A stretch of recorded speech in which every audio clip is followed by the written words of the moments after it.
नमस्कार. तनुजाज रेसिपीजमध्ये तुम्हा सर्वांचं स्वागत आहे. आज मी लहान मुलांच्या अतिशय आवडीची रेसिपी बनवणार आहे. आज मी बनवणार आहे पिझ्झा. पिझ्झा बेस पण मी आज घरीच बनवणार आहे. डिटेल रेसिपी थोडा व्हिडिओ मोठा आहे. व्हिडिओ शेवटपर्यंत नक्की बघा. सर्वात आधी एका भांड्यामध्ये दूध घेतले 1 कप, 2 चमचे ईस्ट आहे आणि साखर टाकली आहे. दूध आहे ते कोमट आहे. खूप जास्त गरम दूध नाही घ्यायचे. दूध किंवा पाणी दोन्हीपैकी काहीही घेतलं तरी चालेल, पण कोमट असावं. आणि आता हे सर्व जे मिश्रण आहे ते चमच्याने छान मिक्स करून घ्यायचं आहे आणि त्यावर झाकण ठेवून एक 10 ते 15 मिनिट आपल्याला ते तसंच ठेवू द्यायचं आहे. ईस्ट जे आहे ते ॲक्टिवेट होईल. जर ॲक्टिवेट झालं तरच आपल्याला हे दूध वापरायचं आहे. नाहीतर जे आपण बेस बनवण्यासाठी पीठ वगैरे आहे ते वाया जाईल, कारण ते काही फुलणार नाही आहे. बघू शकता तुम्ही छान असं ॲक्टिवेट झालेलं आहे. त्यामध्ये मीठ टाकलं आहे मी चवीपुरतं आणि साधारणतः एक 3 कप इतकं मैदा टाकला आहे. गव्हाचं पीठ ॲड केलं तरी पण चालेल. मी अगदी बाहेर जसा मिळतो त्याच पद्धतीने पिझ्झा बनवते, त्यामुळे मी मैदा वापरला आहे. आणि आता हा मैदा जो आहे तो छान असा मळून घ्यायचा आहे. जितकं आपल्याला आवश्यक असेल तितकं आपण पाणी ॲड करायचं आहे. पाणी कोमट असेल किंवा रूम टेम्परेचरचं असेल तरी पण चालेल. खूप जास्त थंड पाणी नाही वापरायचं आहे. आणि आता हा जो गोळा आहे तो छान असा सॉफ्ट असा मळायचा. खूप जास्त हार्ड ठेवायचं नाही, कडक ठेवायचं नाही, कारण कठीण असेल ना बेस जो आहे तो पण कठीण होईल. अगदी सॉफ्ट असं आणि स्पंजी असं व्हायला पाहिजे. आणि आपल्याला मळण्यासाठी पण त्याला एक 5 ते 10 मिनिट चांगलं मळून घ्यायचं आहे.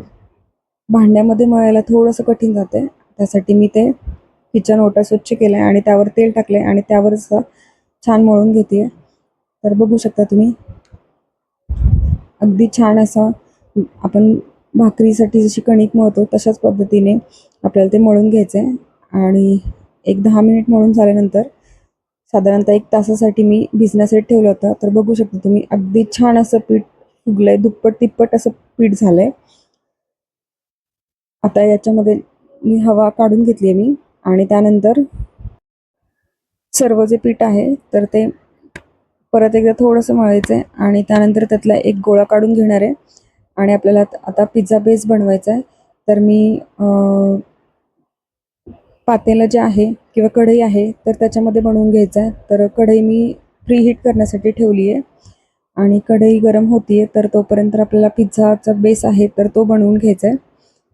बघू शकता आता प्लेटला तेल लावून घ्यायचं. मीडियम साईजचीच ताटली घेतली आहे मी आणि याला तेल लावून घ्यायचं आहे. पूर्ण छान असं स्प्रेड करून घ्यायचं आहे. एक प्रॉब्लेम झाला होता, तेल लावल्यानंतर थोडंसं चिकटलं होतं. मी नंतरचा जो पिझ्झा बनवला त्याला मी पीठ लावून घेतलं. पीठ लावल्यानंतर मैदा थोडासा वापरला मी. मैदा वापरल्यानंतर बिलकुल चिकटला नाही. नंतरचा जो पिझ्झा आहे हा पण इतका चिकटलेला नव्हता किंवा असं तुटला वगैरे नाही, पण थोडासा चिकटून राहिला होता त्याला प्लेटला. त्यासाठी थोडंसं पीठ टाकलं तरी पण चालेल. आणि बघू शकता तुम्ही छान असं स्प्रेड करून घेतलं पीठ. आणि अजून एक गोष्ट म्हणजे पिझ्झा पास्ता सॉस आणि मेयोनीज हे मिक्स करून लावायचं होतं, पण ते थोडंसं वेगवेगळं लावल्यामुळे स्प्रेड होताना थोडासा त्रास झाला. स्प्रेड करून घेतले चमच्याने. सॉस छान असं स्प्रेड झालं, पण मेयोनीज जे आहे ना ते स्प्रेड होत नव्हतं पटकन व्यवस्थित असं. मग पिझ्झा सॉस आणि मेयोनीज असं मिक्स केलं ना ते छान असं स्प्रेड करता येईल. बघू शकता तुम्ही ते थोडंसं स्प्रेड व्हायला प्रॉब्लेम होते, व्यवस्थित स्प्रेड होत नाही आहे. आणि स्प्रेड झाल्यानंतर त्यावर ज्या मी भाज्या घेतल्या होत्या चिरून, सिमला मिरच्या आहे, रेड, येलो आणि ग्रीन अशा 3 रंगाच्या सिमला मिरच्या आहेत. त्या स्प्रेड करून घ्यायचे. आणि स्वीट कॉर्न होते माझ्याकडे थोडेसे, ते पण यामध्ये मी ॲड करणार आहे. आणि कांदा आहे उभा चिरलेला, कांदाही त्यामध्ये ॲड करणार आहे.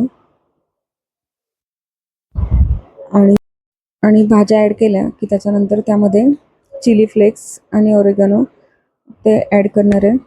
आणि लहान मुलांना जर खायचं असेल तर चिली फ्लेक्स थोडेसे कमी टाकले तरी पण चालतील.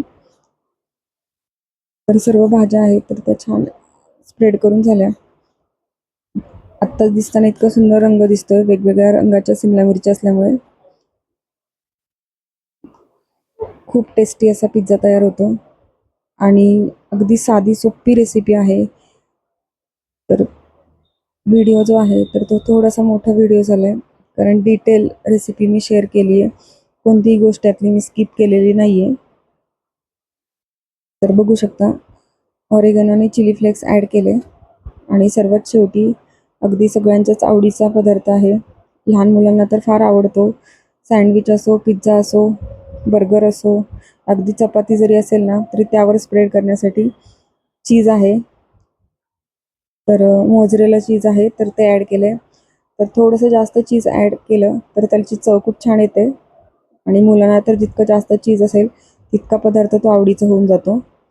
तर सर्व बाजूने छान असं चीज स्प्रेड करून घेते आहे. अगदी छोटे छोटे क्यूब असतात तर ते आहेत. तर ते ॲड करून झालं की कढई जी आहे तर ती पण चांगली प्रीहीट झाली आहे. तर कढईमध्ये ठेवून त्याला 15 ते 20 मिनिट छान असं बेक करून घ्यायचं आहे. तर मी कढईमध्ये काही ठेवलं नाही, फक्त एक स्टँड ठेवलं आहे आणि त्यावर ठेवलं आहे. त्याच्यामध्ये मीठ वगैरे काही ठेवलेलं नाही आहे. आणि परत एकदा थोडंसं चिली फ्लेक्स वरून टाकले आणि बघू शकता कढई छान गरम झाली आणि मला ते आता ठेवताना थोडंसं अवघड जात आहे, कारण कढई चांगलीच गरम झाली आहे. तर मी हलक्या हाताने वरून ते स्टँडवर थोडंसं सोडलं आणि छान असं सेट झालं.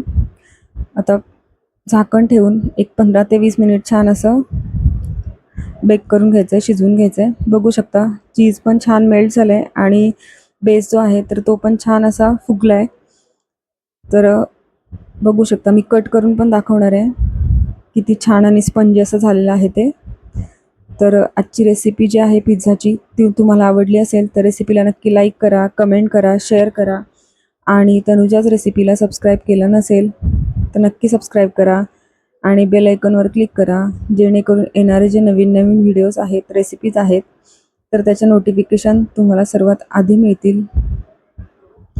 तर बघू शकता तुम्ही खूप छान स्पंजी असं झालेलं आहे आणि मी त्यातला एक पीस कट करून दाखवते आहे. बघू शकता तुम्ही थोडासा सॉफ्ट झाला आहे. अजून मला बेस जर क्रिस्पी हवा असेल तर हा असाच तव्यावर थोडासा गरम करून घेतला तरी पण चालेल. खूप छान असं क्रिस्पी बेस पण तयार होईल. बघू शकता तुम्ही. जर रेसिपी नक्की करून बघा. धन्यवाद.